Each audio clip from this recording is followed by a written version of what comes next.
So I get asked pretty frequently in videos about what kind of controller I use or what is my setup, etc. So I may as well make a video on that to keep my channel active, and I'll try to come at it from a bit of a different angle to make it slightly more interesting, psychologically, sort of. And of course, thanks to Dymo for the thumbnail.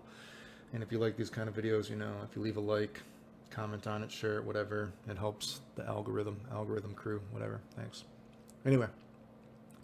So what is the setup I use? Well, actually, for the majority of the time that I've played video games in my life, all those tournaments that I used to win, all those combo videos that I did that were supposedly impossible and I cheated to do them, I actually was doing it on this old 10-inch TV, and I used to have to duct tape controllers together to keep them working.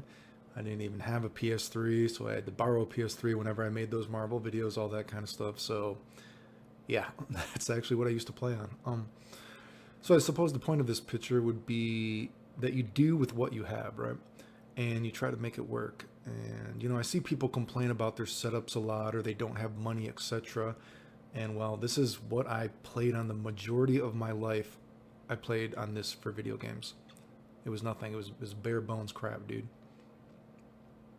So besides that, I should say, of course, I do think, though, that playing on an arcade stick, I would recommend that, because generally speaking, I do think an arcade stick is better than a controller. But once again, with my health, as the story goes, I've been sick most of my life now, and I actually had to give up playing on an arcade stick because it was too painful.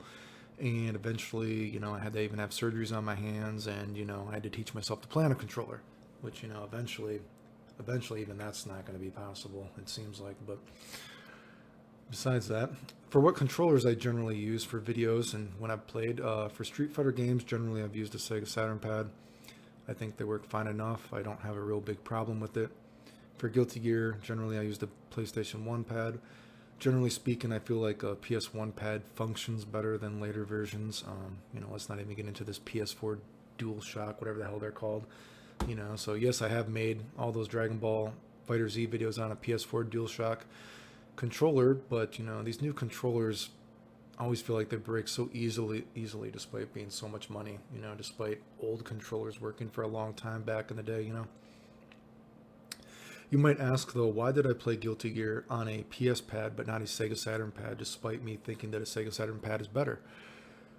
Well, this gets into something more specific. Because I don't use that claw method when I play, and in general I try to stay away from button mapping, I feel like our scene on a Sega Saturn pad feels awkward, and you tend to kind of get like four buttons more than I would like.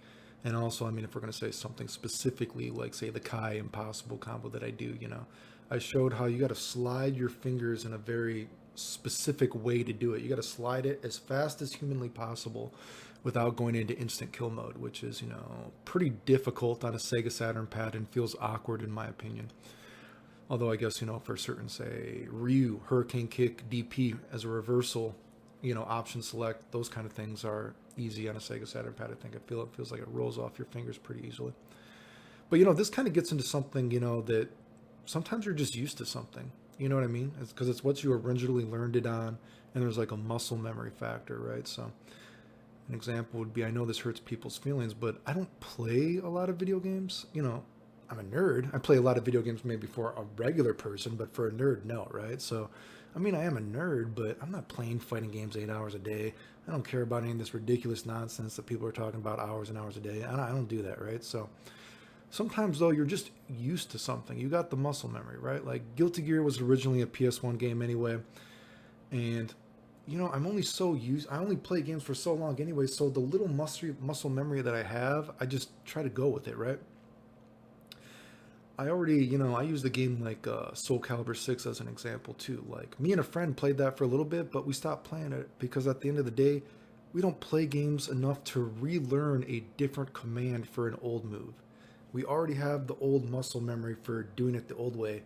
Why would you make it a new command? Like, that's a fake way of making a game feel new. So fuck Soul Calibur 6 for that bullshit. And of course, Dragon Ball FighterZ is a great example because I know people got butthurt in the comments, But that, honestly, that first year of Dragon Ball FighterZ, the hardest part about doing those combos in Dragon Ball FighterZ the first year was I just didn't know what the buttons were. I already was able to say how the game was going to work like other games, right? I knew how it was going to work, but there was no legitimate muscle memory there yet. And I don't play video games a lot. So since I was only fiddling around with it, I always had to remember what the buttons were. And that was one of the biggest hurdles for actually doing that game, because I just had no muscle memory and I'd always forget what the buttons were, right? Which, don't get me wrong, I've done some very, very fucking hard combos in Dragon Ball FighterZ, and I'm proud of it, but the point still stands. So saying that, hopefully you get what I'm trying to say. At the end of the day, play what is comfortable for you. If you could play on an arcade stick, I generally think that is the best. You know, I don't want to get too far into this hitbox nonsense and all this kind of bullshit. You know, people complaining that video games have too many buttons, so then the next fighting game has less buttons. But because it has less buttons, then they need to have more multiple button pressing moves. So then the same nerd complains that they don't like pressing 2 or 3 buttons for a move, so then add in another button so they can button map, thus actually adding back the buttons that they just said the game has too many fucking buttons. Like, do you see the ridiculous hypocrisy of the video game community? It's just nonsense, dude. You know, turning a courtesy to pad players into a legitimate excuse to cheat and take out execution of a game. It's ridiculous. You know, there's a big difference between, you know, giving someone a courtesy as something because they're playing on a pad, you know, but I mean, it's pretty easy executionally speaking. You can look at your fingers to see that why multiple button pressing moves sometimes are a part of the skill of a game.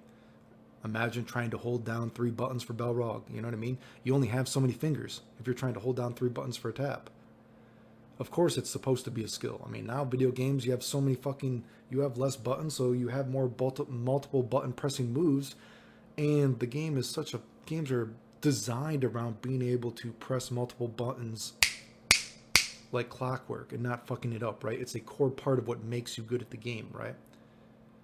And then you have people, again, you know, the idea that what a hypocrisy that you complain that Street Fighter 2 has too many buttons, so they take away buttons, so they have to add more multiple button pressing moves, and then now you're bitching you need a button macro button.